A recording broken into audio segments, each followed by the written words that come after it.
como sempre, prestando minhas sinceras homenagens às famílias e vítimas da doença Covid-19.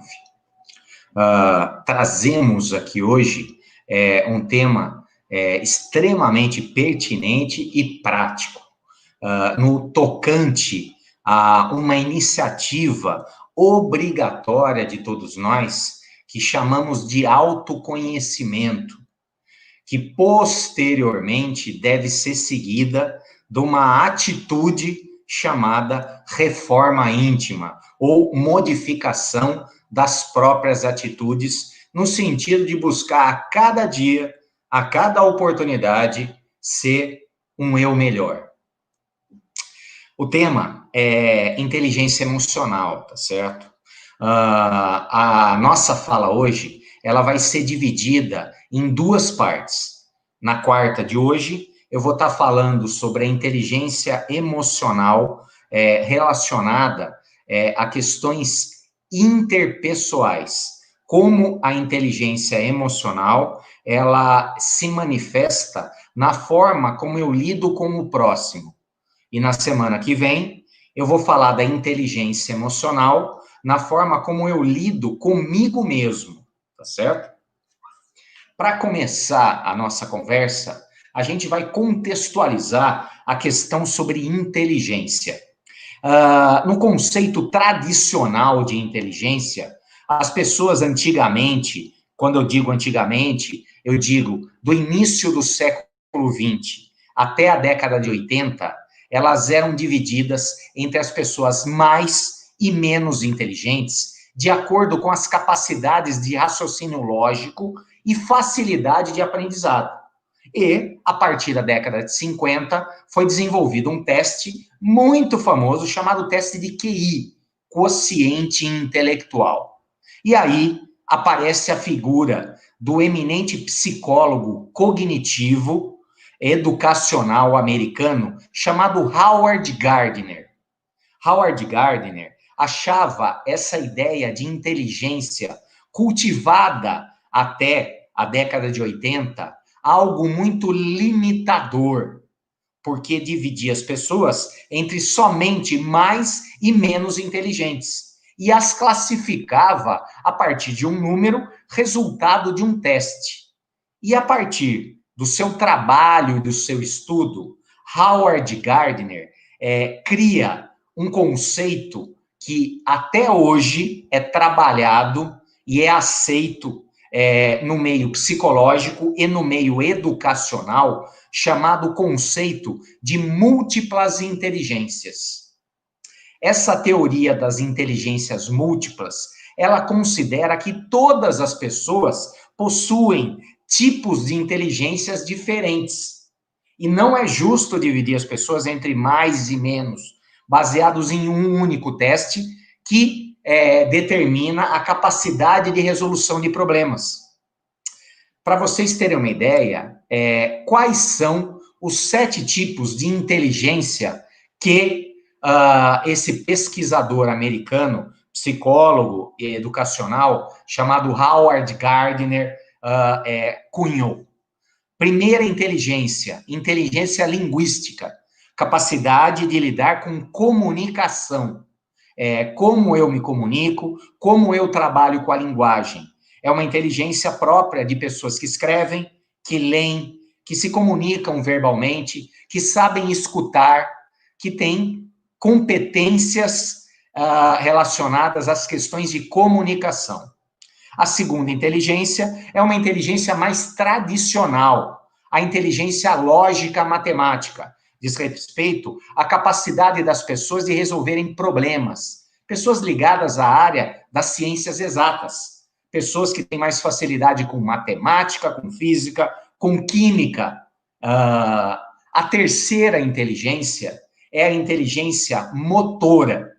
Essa inteligência diz respeito à capacidade que a pessoa tem de coordenar os seus movimentos. Ela é típica de esportistas. Então, podemos dizer que Pelé foi um gênio e era uma das pessoas que mais expressou a inteligência motora. Ayrton Senna, um grande gênio do esporte, automobilismo, ele tinha uma genialidade na sua inteligência motora. A quarta inteligência é a inteligência espacial, a capacidade da pessoa de identificar e visualizar espaços nas diferentes dimensões. Está mais voltada a questões artísticas plásticas. É própria dos arquitetos, é própria dos artistas plásticos, pintores, escultores, desenhistas. Nós temos a quinta inteligência, que é a inteligência musical. A facilidade que algumas pessoas têm, que faz com que elas consigam trabalhar com música de uma forma mais habilidosa que as outras. A sexta inteligência se chama inteligência interpessoal. É a facilidade que uma pessoa tem em lidar com o próximo, com as outras pessoas. Aquela pessoa que se dá bem com todo mundo. Aquela pessoa que tem um trânsito extremamente tranquilo e suave. E a última, chamada inteligência intrapessoal. É a inteligência de autoconhecimento. Como eu lido comigo mesmo e com as minhas próprias emoções. A partir desse pesquisador, Howard Gardner, na década de 90, um outro psicólogo e jornalista, baseado nas teorias de Howard Gardner, lança um livro chamado Inteligência Emocional, que foi um grande best-seller mundial. E falava justamente de duas inteligências. A inteligência intrapessoal, ou meu autoconhecimento, inteligência emocional, como eu lido com as minhas emoções, e também falava da inteligência interpessoal, como eu lido com os meus sentimentos para lidar melhor com as outras pessoas. Quem inventou a história das múltiplas inteligências, vejam bem, foi Howard Gardner, mas quem popularizou o conceito de inteligência emocional e até hoje levou fama foi o Daniel Goleman, a partir da década de 90, com o livro chamado Inteligência Emocional, uma leitura que recomendo a todos vocês, que é um excelente livro no tocante ao autoconhecimento, tanto autoconhecimento na interpessoal, como na intrapessoal, como eu me relaciono com a outra pessoa. Agora, vamos falar por que a inteligência emocional ela é uma coisa importante na vida da gente. Porque ela, hoje, é o que mais é valorizado nos múltiplos ambientes aos quais você e eu transitamos. Até a década de 80, se você fosse fazer uma entrevista em uma grande empresa, iria ser levado em conta o seu currículo acadêmico ou quais foram os lugares dos quais você estudou e qual foi seu aproveitamento. E, em segundo lugar, a sua experiência técnica na área. A partir da década de 90, chegou-se à conclusão, os departamentos de recursos humanos, departamentos de gente, que um funcionário que é muito inteligente na parte lógica, que é muito hábil nas suas facilidades em desempenhar o seu trabalho, mas que tem pouca inteligência emocional em termos de controlar os seus próprios sentimentos e de lidar com o sentimento dos outros colegas de trabalho, ele é um profissional muito menos desejado do que um outro que tenha menos qualidades técnicas, mas mais inteligência emocional, ou seja, equilíbrio para poder lidar com o ambiente e com os seus sentimentos e os sentimentos das outras pessoas. Então, hoje, a inteligência emocional, ela é muito levada em conta no quesito profissional. No quesito pessoal, eu não preciso nem falar para você. Uma pessoa com baixa inteligência emocional, que não sabe lidar com seus sentimentos e que não sabe lidar com o sentimento dos outros, é uma pessoa que vai estar sempre brigando, sempre implicando, sempre se afastando das outras pessoas. Isso nas suas relações de amizade, mas também nos seus relacionamentos familiares. Não é incomum você que está me assistindo conhecer alguém da sua família que tem baixa inteligência emocional, que tem uma dificuldade tremenda em lidar com outros familiares, porque não lida com o que sente e não lida com o que o outro sente. E se por um acaso você não conhecer ninguém da sua família que tem esse problema com inteligência emocional se relacionando entre familiares, preste atenção. Pode ser que essa pessoa seja você. Existe um outro teórico da psicologia mais famoso do que Howard Gardner e do que Daniel Goleman, chamado Carl Jung. Esse Carl Jung, ele apresentou uma teoria muito interessante a respeito da inteligência emocional nos diferentes ambientes. Uma quantidade muito grande de queixas que recebo das pessoas das quais eu convivo ou atendo diz respeito à dificuldade de se relacionar nos diferentes ambientes. Ah, eu tenho problema em lidar com meus colegas de trabalho. Eu tenho problema em lidar com os meus familiares, com a minha mãe, com meu pai, com a minha sogra. Eu tenho dificuldade em lidar com a minha filha adolescente. Eu tenho dificuldade em lidar com amigos. Eu faço amizade, depois eu me perco essa amizade e acabo me afastando. O que Jung tem para contribuir? Jung falava que existe um núcleo de personalidade imutável dentro de cada um de nós, que é formado a partir do momento que a gente nasce e que a gente começa a ser educado inicialmente no ambiente familiar, a partir de papai e mamãe, e depois, fora de casa, a partir das outras pessoas que convivem com a gente. Vizinhos, tios, avós, professores. E aí é que forma-se a minha personalidade. Essa personalidade tem um caráter imutável durante a minha vida inteira.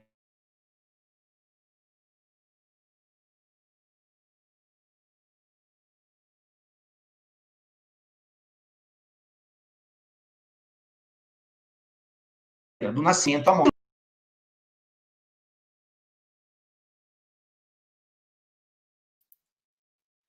Tivemos um pequeno probleminha com o Maurício. Já já ele retorna. Só um momento, por favor.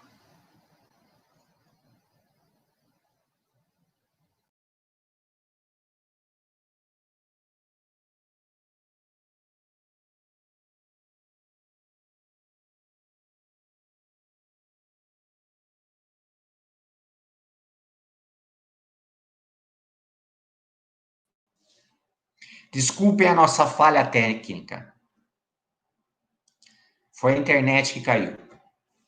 Voltando. Aquilo que eu sou em essência, eu vou carregar durante essa vida inteira. Isso não quer dizer que eu não mude. Eu mudo comportamentos, atitudes, eu me educo, eu me conheço mais, eu me aprimoro, eu desenvolvo um autocontrole, eu trabalho o meu ego, eu me desenvolvo em qualidades morais, eu posso ser uma pessoa bem melhor do que eu era, mas a essência da minha personalidade se mantém. Mas vejam bem, independente de uma personalidade única, a essência, o centro da minha personalidade, eu, transitando em diferentes ambientes, naturalmente e de forma saudável, preciso expressar aspectos diferentes dessa personalidade. O que eu quero dizer com isso? Vou me colocar como um exemplo didático. Eu, Maurício, tenho uma essência de personalidade. Minha mãe, meu pai, minha esposa me conhecem naquilo que eu sou em essência, nos diferentes ambientes, porque eles já me viram. Mas quem não me conhece em todos os lugares, conhece-me parcialmente. Exemplo, eu com os meus amigos, eu me apresento de forma brincalhona, piadista, divertido, companheiro, para que eu possa, nesse ambiente, ser uma pessoa agradável e cultivar as amizades. Eu, no trabalho, me apresento de uma forma focada, séria, exigente, concentrado. Algumas pessoas me acham até chato, o que eu não me ofendo, porque lá eu estou para trabalhar e produzir. O Maurício em casa, ele mesmo com a essência de personalidade, ele se apresenta de que forma? Carinhoso, amoroso, uma pessoa que oferece segurança, proteção, autoridade, tudo isso. Tudo isso sendo a mesma pessoa, mas em cada ambiente apresentando características de personalidade diferenciadas. Inteligência emocional intrapessoal, segundo Carl Jung, significa ter o jogo de cintura de saber me portar de acordo com aquilo que o ambiente exige de mim. Mas o que você quer dizer com isso, Maurício? Eu quero dizer daquela dificuldade que eu relatei das pessoas que vêm reclamar para mim. Olha, eu tenho dificuldade no trabalho, com os meus amigos e em casa. Por quê? Porque você provavelmente não entendeu o conceito de Jung, que você precisa ter um jogo de cintura e uma adaptabilidade de acordo com cada ambiente que você transita. Olha, eu conheço um cara que ele no trabalho, ele é chato, ele é exigente, ele é objetivo e focado. E com os amigos, também. Ele é chato, exigente, ranzinza, rabugento e focado. E em casa, ele é chato, exigente, rabugento, ranzinza e chato. Poxa, naturalmente, essa é uma pessoa com baixa inteligência emocional, especialmente no aspecto interpessoal, em se relacionar. Então, é necessário que eu entenda que eu preciso desenvolver isso. Vou citar um outro caso para vocês. Um paciente meu que dizia que a esposa dele, professora infantil do 2º ano, que dava aula para crianças de 7 e 8 anos, quando chegava em casa, tratava ele, marido, e as 2 filhas de 25 e 29 anos, gritando como se estivesse dando aula ainda. Essa é uma pessoa que não entendeu o conceito de Jung, que é necessário eu me adaptar aos diferentes ambientes. Até que a gente chamou ela e pediu para ela prestar atenção e entender que em casa ela não pode ser do mesmo jeito que ela é, como ela com os alunos. Porque o marido e as filhas adultas não são crianças de 8 a 9 anos. Deu para entender direitinho esse conceito? Ele é muito importante. E se você peca ou falha nisso, está na hora de você se reposicionar. Para o bem e para o mal. Não é incomum eu também ver pessoas que são muito boazinhas com os amigos, companheiros, brincalhões, sarristas. E quando vão trabalhar, levam esse palhaço no serviço. E aí o que acontece? Não tem produção, não tem respeito dos colegas, passa a ser uma pessoa inconveniente e às vezes é mal visto e até demitido. Essa pessoa, quando ela está em casa com a família, ela é irresponsável, ela é brincalhona, ela não transmite segurança e proteção, e a família, se sentindo insegura, acaba adoecendo. Então, vejam bem, existem exemplos para o lado A e para o lado B. A questão toda é, você tem um núcleo de personalidade. Cabe a você saber expressar caracteres de personalidade diferente de acordo com as exigências de cada lugar que você vai, porque aí você vai estar expressando inteligência emocional no aspecto interrelacional, ou seja, interpessoal, nos relacionamentos. Pergunta que as pessoas costumam me fazer. Maurício, por que é mais fácil me relacionar com algumas pessoas do que com outras? A resposta é muito simples. Por uma questão de afinidade. Fala isso na forma de um exemplo. Falo. Eu trabalho num escritório e, de repente, foi contratado uma pessoa para trabalhar junto conosco. Imediatamente, os funcionários mais antigos se juntaram para começar a avaliar, criticar e fofocar sobre o funcionário novo. Olha, esse sujeito tem uma religião diferente da nossa. Isso já gera um afastamento. Olha, esse sujeito, ele é bem mais velho que a gente. Nossa, esse sujeito veio de uma empresa de outra cidade, mais longe ainda. E cada observação que estabelecia uma diferença colocava os funcionários mais longe dessa pessoa recém-admitida. E, de repente, Eu me proponho aí tomar um café com essa pessoa e chamo ela para tomar um cafezinho e começo a conversar com ela. E aí, começo a perguntar sobre a vida. E ela me diz que ela compartilha da mesma religião que eu. Nos aproximamos. Pergunto quais assuntos que ela gosta. Futebol, eu também gosto. Quais são as atividades profissionais e a experiência dela? Parecida com a minha. Percebam, diferenças nos afastam, semelhanças nos aproximam. Então, diante disso, por que é mais fácil se relacionar com algumas pessoas do que com outras? Porque, naturalmente, por falta de inteligência emocional, temos a tendência de colocar um olhar nas diferenças e não cultivar as semelhanças, porque semelhanças nos atraem e desenvolvem relacionamentos positivos, e diferenças nos afastam, causando relacionamentos mais difíceis. Outro exemplo didático. Me vem uma mulher de meia idade falando, olha, Maurício, eu tenho uma dificuldade em casa, uma filha de 17 anos que é uma estranha. Ela volta da escola, se tranca no quarto, ela não almoça nem janta com a gente, come lá mesmo, tá certo? Conversa no celular, é praticamente uma pensionista na minha casa. Eu convido ela para sair, quando ela sente vontade de sair por algum motivo, ela não interage com a gente, fica só no celular, e é como se fosse uma estranha. De acordo com isso que eu acabei de explicar para vocês, qual seria uma boa ideia? A boa ideia que eu apresentei para ela é desenvolver, em vez de diferenças, semelhanças. Começar a conversar com a filha, escutando e procurando saber quais são os gostos e interesses.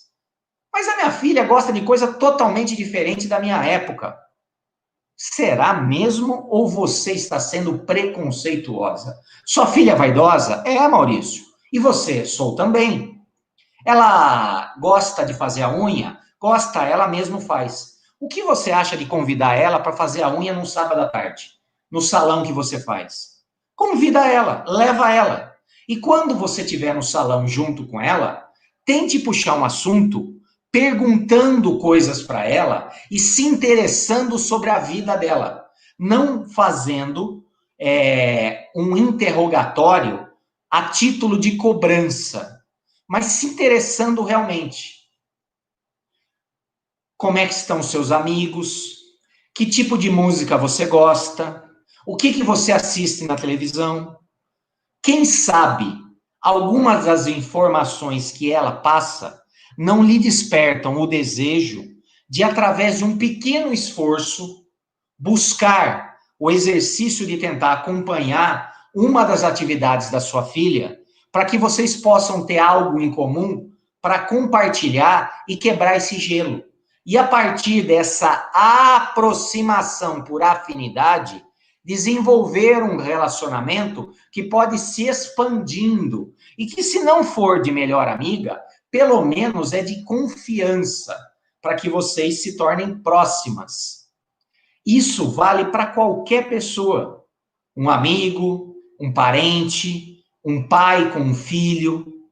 Nada é impossível quando a gente se esforça, mas é muito mais fácil arrumar uma desculpinha sem vergonha e sentar na cadeira cômoda da vitimização e ficar reclamando. Por que as coisas boas não acontecem para mim de graça? Não acontecem porque Vossa Senhoria não se esforçou o suficiente. Existe um ditado antigo que um sábio chinês uma vez falou: discípulo, gafanhoto, quem quer faz, quem não quer inventa desculpa.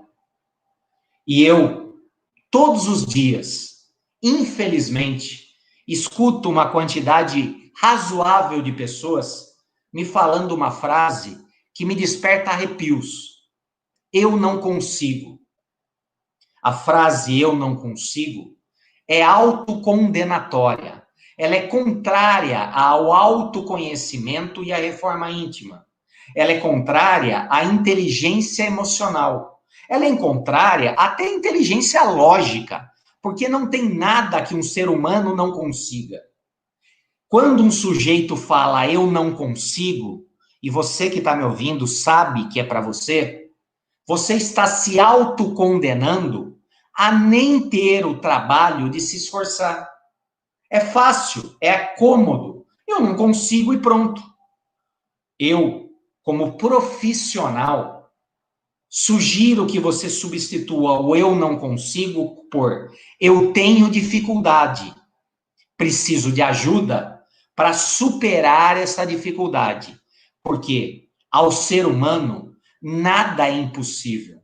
Se existe um problema diante de você, é através da inteligência emocional, é através do conhecimento espiritualista que você vai desenvolver a certeza de que você já tem dentro de você todas as qualidades necessárias para poder superar essa adversidade, vencer essa limitação e ainda por cima sair mais fortalecido, sábio e evoluído. Mas se você ficar se escondendo atrás do eu não consigo, você está se vitimizando dentro de um coitadismo inaceitável. Mas, Maurício, eu não sinto que eu tenho forças. Você, eu, somos filho de Deus, centelha divina. Se eu sou um pedaço de Deus, o Criador, essa força está dentro de mim. Basta que eu me conecte com ela e sinta essa força irradiando e também faça a minha parte através do esforço para que eu consiga vencer a adversidade das minhas limitações e busque a superação das limitações dos meus problemas de relacionamento, seja com minha filha, com meu filho, com a minha sogra, com meu pai, com a minha mãe, com meu marido, com meu namorado, com a minha namorada, com meu chefe, com meu colega de trabalho, com meu amigo ou colega do centro. Não importa quem seja, depende de você. Mas, querido, nada acontece sem esforço. Depende de você. Tudo na vida tem um preço. Algumas pessoas estão dispostas a pagar esse preço. Devagarzinho, no seu ritmo, se apoiando em Deus, se apoiando em quem está à sua volta, é capaz você reverter as suas limitações e superar as suas adversidades através de um dom de Deus que se chama inteligência emocional, que se expressa através da inteligência interpessoal, que é o autoconhecimento, e a inteligência interpessoal, que é aprender a reconhecer e lidar com o sentimento do outro. Não é incomum eu ouvir pessoas se separando, se divorciando, rompendo namoros, noivados, tudo por deficiências dessa competência chamada falta de inteligência emocional. E como qualquer competência humana, quanto mais eu exercito, mais ela se desenvolve. Depende de mim querer. Eu, uma pessoa que tem como finalidade um aprendizado de amor ao próximo, amar cada dia mais, cada dia melhor e cada dia um número maior de pessoas, de coração, gostaria que você que está me escutando abrisse o seu coração para essa fala e acreditasse, tivesse a certeza de que você é capaz de superar suas limitações e adversidades, de você se esforçar no seu ritmo e na sua velocidade, desenvolvendo a sua inteligência emocional, tanto inteligência interpessoal, conhecendo e dominando melhor os seus sentimentos, as suas atitudes e pensamentos, e desenvolvendo a sua inteligência extrapessoal ou interpessoal, aprendendo a lidar com os sentimentos, emoções e limitações das outras pessoas. Porque não existe relacionamento sem compreensão, sem aceitação. Um dos maiores, ou na minha humilde compreensão, o maior ensinamento de Jesus aqui na Terra diz respeito a uma manifestação prática do amor. Jesus veio ensinar com palavras e, através do seu exemplo, como amar mais, melhor e um número maior de pessoas. E ele utilizou a ferramenta da compreensão. Do meu ponto de vista, na forma como eu didaticamente transmito, compreensão significa envolver por completo. Um amor compreensivo é aquele que envolve o outro por completo, nas suas qualidades e nos seus defeitos. Tem uma frase que eu gosto muito e cito aqui sempre que eu posso.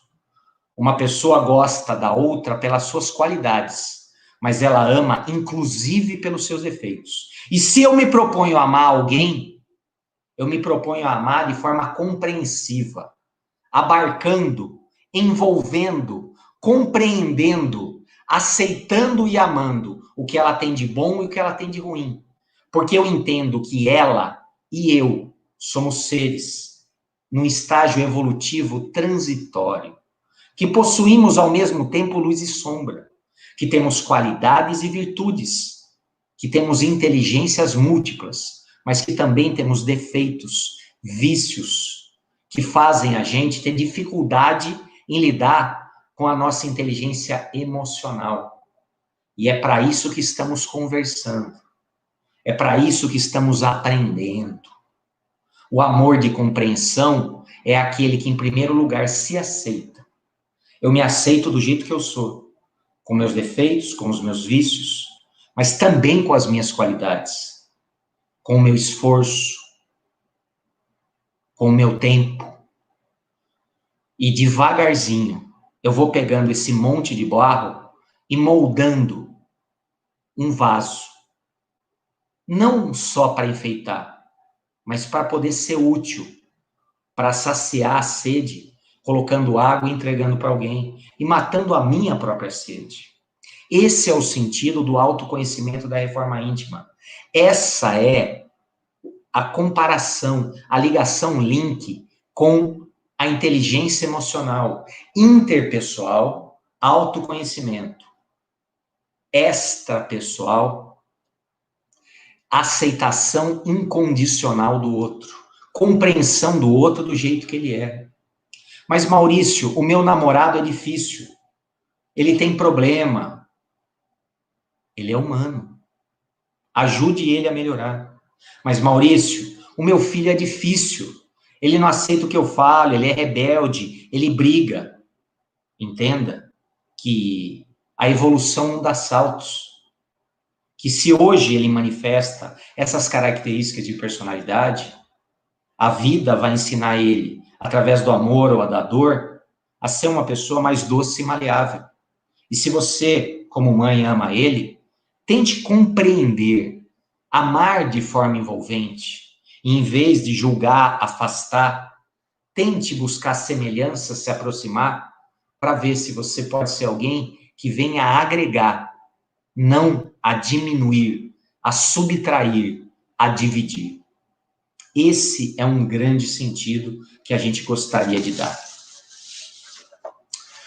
Hoje, eu encerro a minha fala aqui,